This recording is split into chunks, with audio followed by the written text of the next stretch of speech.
Welcome to Choices Global, a production of First Assembly of God, Wortmanville, Guyana.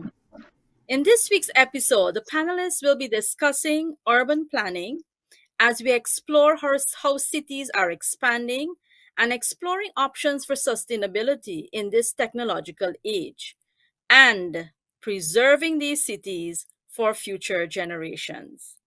Welcome to our panelists, who are all Guyanese, but some of us currently reside in cities in different parts of the world. The Corbins, Kurt and Chevon, are in Switzerland, yours truly and David Hermanstein in the USA, and Dr. Messiah and Dr. Lee in Guyana.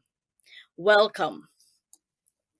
Today we're going to commence our discussion examining the appreciative inquiry model and framing the urbanization of our cities within the five stages of this model. These stages are defining the issue or clarifying the area of consideration, discover, finding out what works in our cities, dream, imagining what could be, design, imagining what should be, and destiny, what will be. So, utilizing this model, we will look at cities around the world and commence the process of looking at our own dear country, Guyana. Welcome, everyone.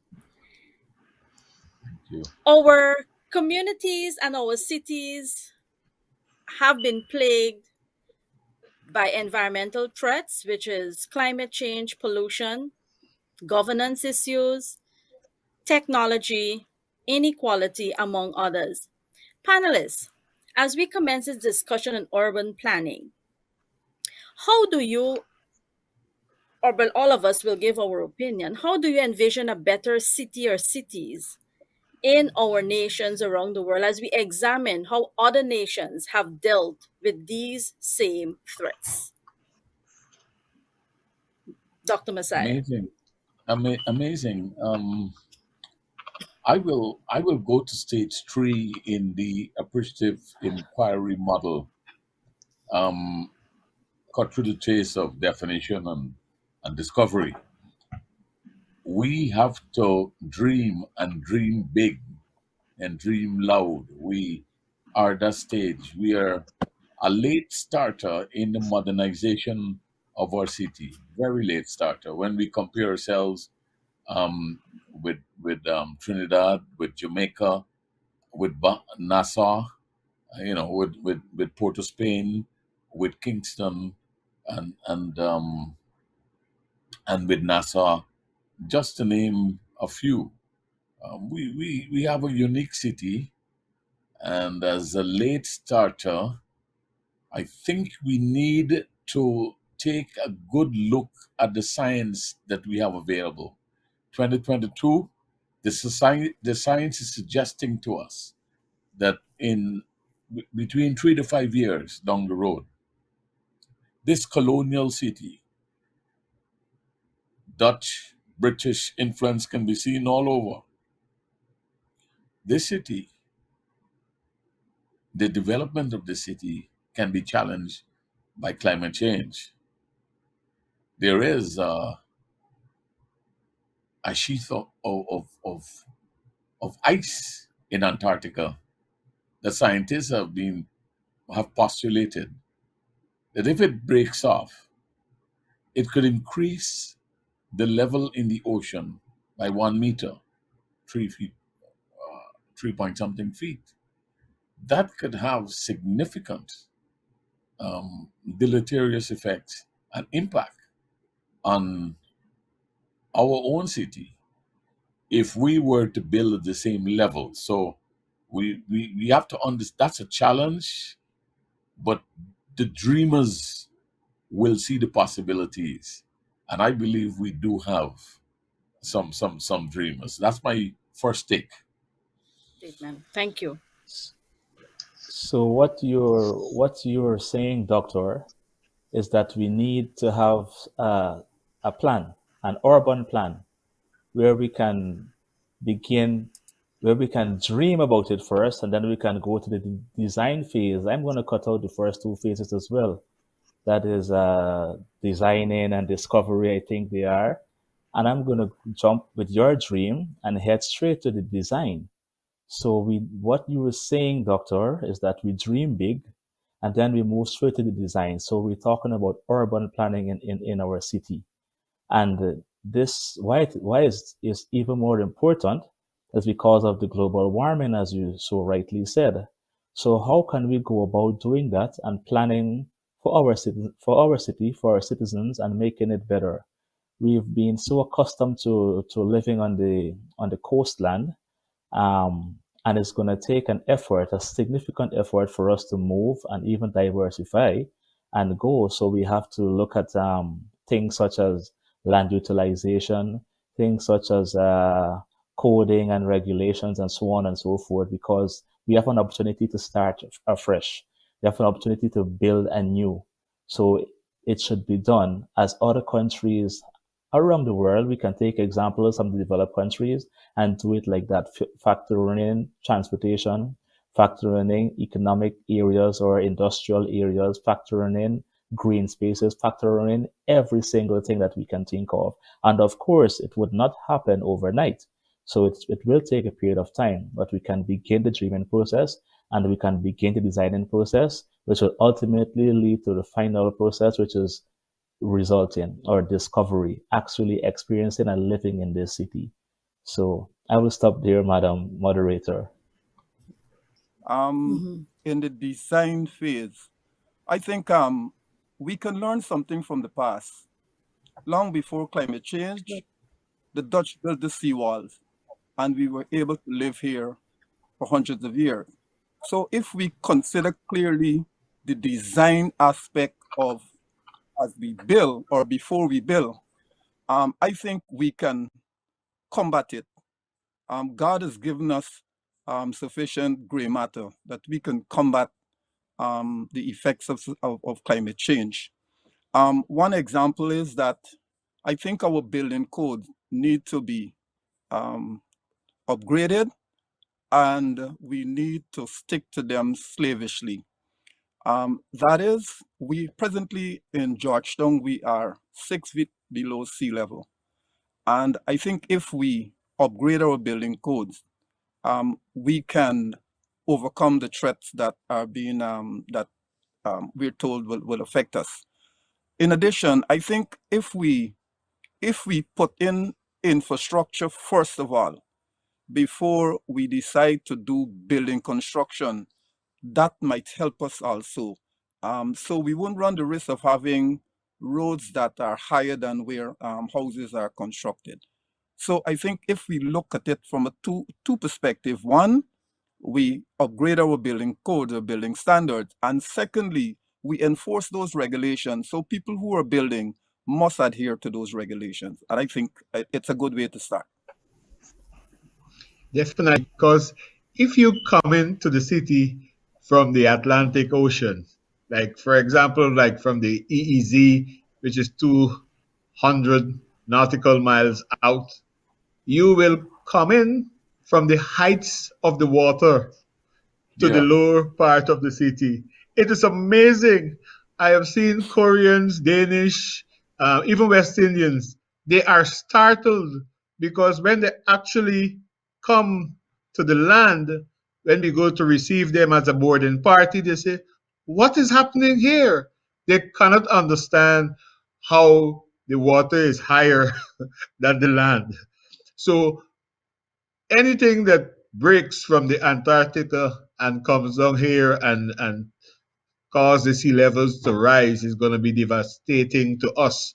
So definitely, if we are going to the part of destiny, then somebody need to make it clear that this does not change when a political party changes, because we have to have a firm stand and a commitment that this is for the benefit of the nation, the benefit of the city, and things don't change really nilly. One party out, another party change this and that. So we have to come to that place of consensus where we can work to the preservation and development of our city. If I could add my perspective to the viewers, I mean, we're talking about urban planning, and at the heart of it, or for the layman, it speaks about where we live, where we work, and where we play. Play meaning recreation. And if I were to go to the destiny stage as well, what I have found in the discourse on urban planning in Guyana is that we've been very singular and of late excitable about planning in Georgetown around an oil economy and not being, I would say, visionary enough to contemplate, as David and others on the panel have indicated, that climate change is real and is beyond us just being an oil economy or a budding oil economy. So we need to ask ourselves, do we even want to focus our urban planning only in Georgetown, or do we want to contemplate what other countries have done and look at what other locations within our country are quite suitable for a new capital? Yes, I'm being bold in my dreaming, but I'm also focusing on the destiny of our country, Guyana. And so when I reflect on countries like Nigeria, who shifted their capital from Lagos to Abuja. I was in Tanzania when, even though they started the shift from Dar es Salaam to Dodoma in the 1970s and even started holding parliament in Dodoma, I was fortunate enough to have visited Tanzania as an international finance expert as recent as 2018 and 2019, when the government finally said, you know what, government workers must move to Dodoma because this is our new capital. And so I just want to throw the idea out there as we're dreaming and contemplating the destiny that we should not be singular or myopic in the view and vision that we have for urban planning in Guyana. We can talk a little bit more about the pillars I spoke about on not only living, but working and playing. And if I may add, I find that even in living in Guyana, our urban planning has been limited to celebrating the regularization of squatter settlements, increasing the number of land titles processed, and facilitating low-income housing. But what about recreation in the areas? And so I'll stop there, but just singling out that we need to go beyond where our discussion is currently on urban planning. Yes, thank you, panelists. And some interesting points were raised now, and as Siobhan just talked about, is just not only we're talking about low cost housing and regularizing squatter settlements, but how are we doing an overall development and even looking at the possibility of shifting the city because of the threat of climate change. And then even as an oil economy, we're looking at we will now be able to purchase some of the technologies available, but how will that technology create a wider divide between the mega rich and those who are now coming to be part of the urban setting? So even as we contemplate the urban planning, we must be vigilant, we must be deliberate in how we deliver a cohesive and a transparent and an equal urban planning so that each member of the community benefit. You see, they apart from the environmental threat, we see cities need resources, water, food, energy.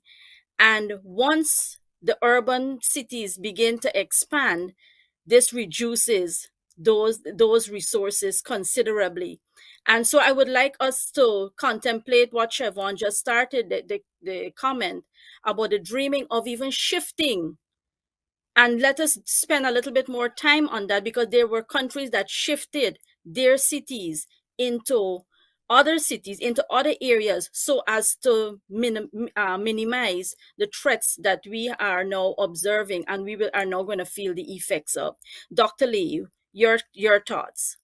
Yeah, the city of Georgetown the southern limit, I think it's Agricola. But I'm aware, I don't have all the details, that the dream has started because there is active consideration of establishing a new city in the hilly sand and clay belt region that's somewhere in the Timeri area. And that in itself will take us outside beyond, even if the iceberg breaks off, it will provide a measure of security. It will prevent us from being flooded were the city to be established there. So the dream has started. But to go back to what Siobhan was saying, I want to endorse it by saying I think the planning should start, because we should not only dream, and even while we dream, we have, I think, from the oil economy, we should be able to set aside sufficient, adequate resources so that we can contemplate in a real meaningful way the establishment or the removal of the capital city to some place that is secured and will prevent us from suffering the effects of climate change. Climate change. David, your thoughts? If that should be, and hopefully they should do it, start this planning now. But I would hope that they would retain at least the maxim of which the first city uh, was called, the Garden City. Chevron seemed to be insisting that there must be some measure of green space um, where persons can plant. I had a little contribution in the oil industry. And whether I go to the meetings at the Ministry of Finance or the Office of the President, I would always insist that we all talking about this oil. But if we should put one letter and change the suffix, we have soil. And soil don't spoil. They have this thing, but oil don't spoil, that came from Trinidad. But we have always have soil. And we are in an agricultural belt. And I would like to see that our city, whether this old one or the new one, have this emphasis where we will have these green spaces so that we can plant and we can grow good food and we can help ourselves and we can sell to various parts of the country or even export, maybe. I don't think that Especially from we a have country. to. Go ahead. Go ahead, I Dr. don't think Masai. we have to rediscover the wheel here. There's enough sufficient evidence to suggest that coming out from the political directorate, um, a lot of dreaming, a lot of planning is going on in terms of allowing agriculture to maintain its flagship role in the economy. I don't think I have heard of any shift where agriculture would be sidelined. It is leadership has perceived agriculture as playing a flagship role in the development, in the future development of the nation. And I imagine all we can do is keep hammering that this is something that should be done. And we need, in my view, we need to develop dream about the new city and the new towns that will be built, while at the same time we are strengthening the institutions, the caucus, the sea defense, and all of those kinds of things around old Georgetown, because we will not pick up our bags and all of us march and go some other place. Georgetown will remain Georgetown, but we you have the highlands and the highway and beautiful lands inward. It will take lots of money to be able to do it, and the will to be able to do it. And so that's why urban planning.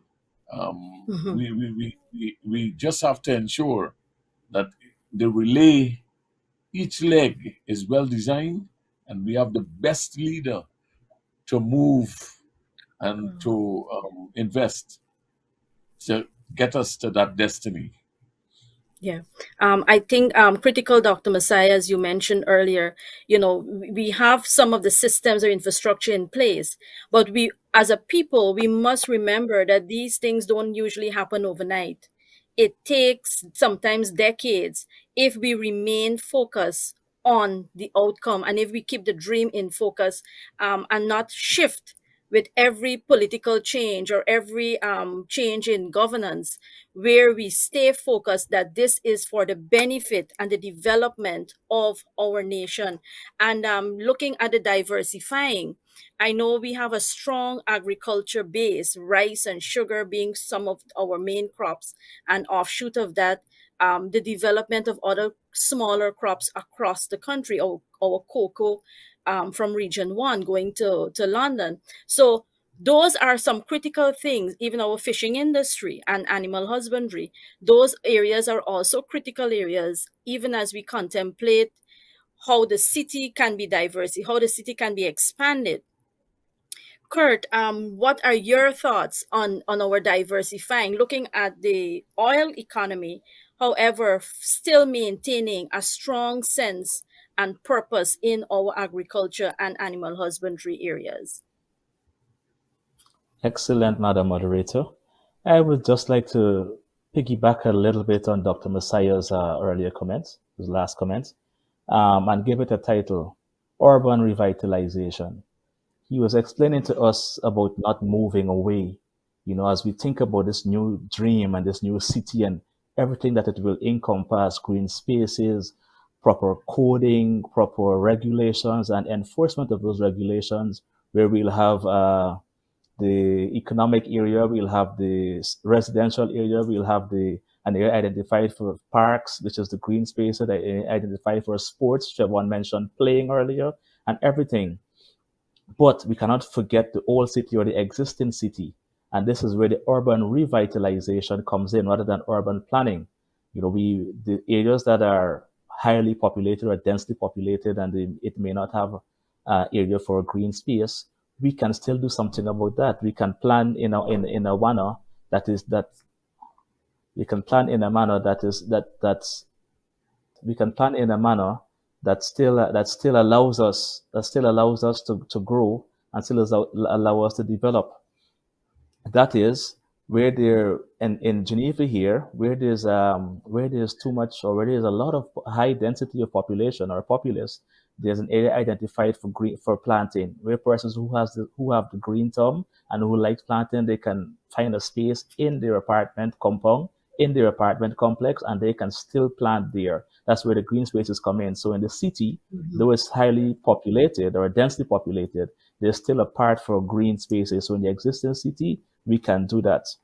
As it relates to the oil economy and not shifting away from that, I think that is one of the good ways we can do it. Proper revitalization plan and a structure, and we can get there and we can get it. Madam Moderator. One of the things Thanks, Sam. before Cilicia comes in, as the new city or those new areas are being developed, we have to make sure that the city, the old city or the current city, is not neglected. Even as you look right now, people are moving to the suburbs. From the city, people who lived in the city. I grew up in the city of Georgetown. I no longer live in Georgetown because there's a natural move, and I'm not just talking going to Region 11. People are going to the suburbs, and housing communities are developing. What can very well happen there is that the city, the old city as we know it, can become the place for the last, the least, and the lost. We don't want that. We want to have No. a fully revitalized city, and the dreamers, the architects of the future, they have to ensure while we are embracing the future, we protecting the current. You're not neglecting. Good. Your comments, Siobhan? I think I'd want to build on Dr. Messiah's comment to say that another concept of urban planning is actually looking at urban, suburban, which is what Dr. Messiah just mentioned, and rural, and finding a way to embrace and prepare for all three. And if I stick on the urban component, as Dr. Messiah said, we don't want our city to become for the lost, and it's neglected. I would really posit that our audience contemplates their need and their right to voice the importance of, as Kurt said, revitalizing the city, even as we contemplate other cities or we contemplate expanding. And my own reflections are on a few points. One is that there is a lot of history that sits in Georgetown. And so, one, there's an opportunity for economic tourism and economic activities coming out of that. So preserving the city. I was home in December and looking at the state of some of our more popular or more historical buildings shows that there is room for rehabilitation. So that's one benefit I see from the city. The second is around still building out infrastructure for what I said, play or recreation.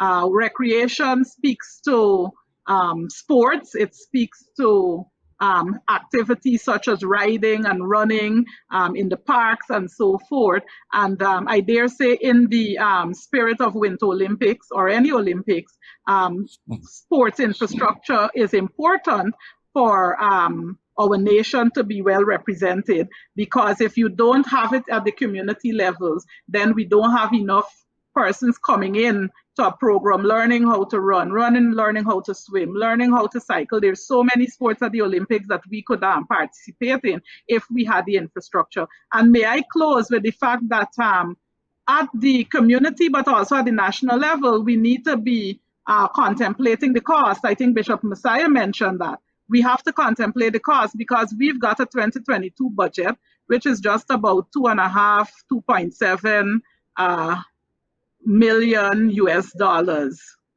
2.7 billion US dollars. And in terms of urban planning, we've only ever allocated in infrastructure this year. I see we've allocated about 0.5 billion US dollars, about 95 to 100 billion Guyana dollars.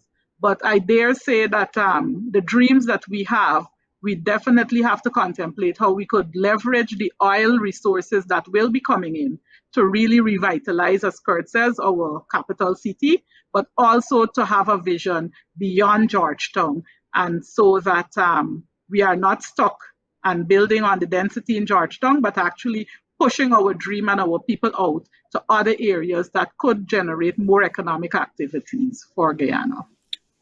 Closing comments, Dr. Lee.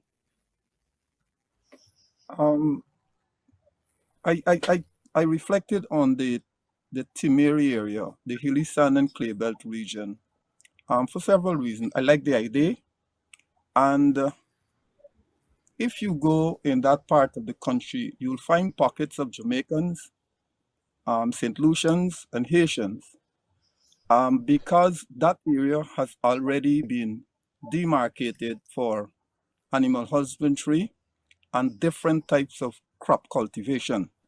So I am supportive of the city being incrementally removed or relocated in that area, because based on the geographic space and what has already been demarcated there, it will provide for its own sustainability vis-a-vis the green economy.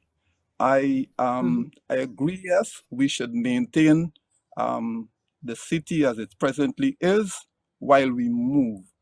But at the same time, I'm saying that we need to go beyond the dream as quickly as possible and start really doing some developmental work in that area.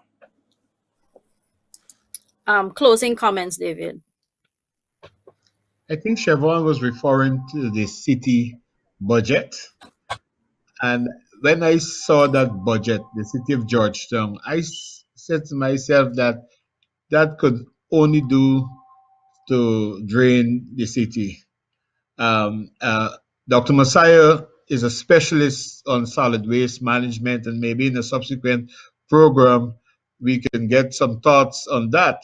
But I have always been thinking that with the problems that we have in the city right now, it's not only that green space are not available and lots of migration to the city without any serious planning. But we have had so much imports into the city. And once we have all these containers coming into the city, there will be garbage. And the garbage coming in and not going out is a problem. I have been having a dream of an island or someplace where we can build barges and take this solid waste out and process them into something. This is all in the future, but I look forward to hearing all the thoughts and working with whoever I can for the development and advancement of our city or cities to come. Okay. Thank you, David. Closing comments, Kurt? Re-embedding the urban into the rural, or re-embedding the urban in the rural. Dr. Messiah spoke about not forsaking, not having the lost alone remain in the city. We can re-embed the urban into the rural. All of the amenities that we find in the city, we can take it into the rural. And persons will not have to leave the rural and come to the city to get a better education, to get better facilities, to get an access to a swimming pool. Where we living currently in Switzerland, you can go into the mountains and it has lights, it has Wi-Fi, it has every single thing that you can think of. Every village has its own post office.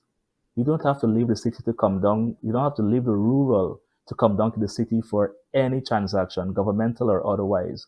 Incentives are given to the business persons to operate up there. So we need to embed the urban into the rural. We need to clean up our pollution. These are my dreams. These are things that I know that can happen. I've seen it happen. I'm living where it can happen. And we have a chance. We have a great opportunity to do this with our urban planning, with our new city in an incremental but also rapid basis. We don't have a lot of time. Thank you, Madam Chairperson. Thank you, Kurt. Closing remarks, Dr. Messiah. Well, I'm fascinated by what I've heard so far, and what can I add? I like Dr. Lee's notion.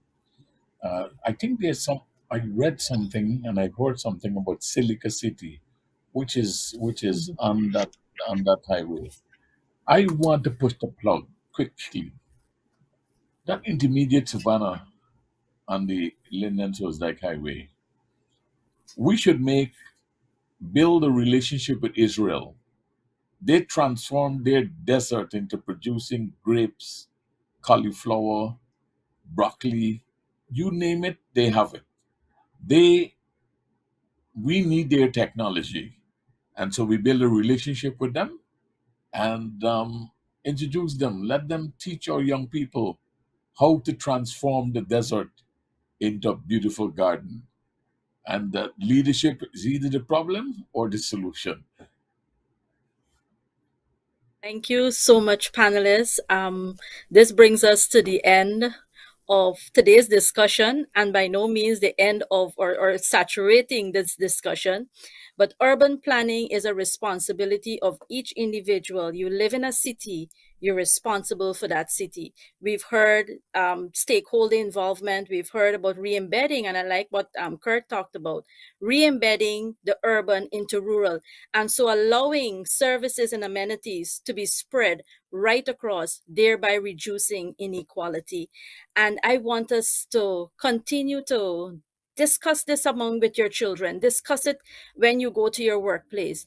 We have started to dream, and I want to encourage all of us to protect and dream for your city. You can join us for updates and information on our website, faogw.org. And just reminding you, this is Choices Global.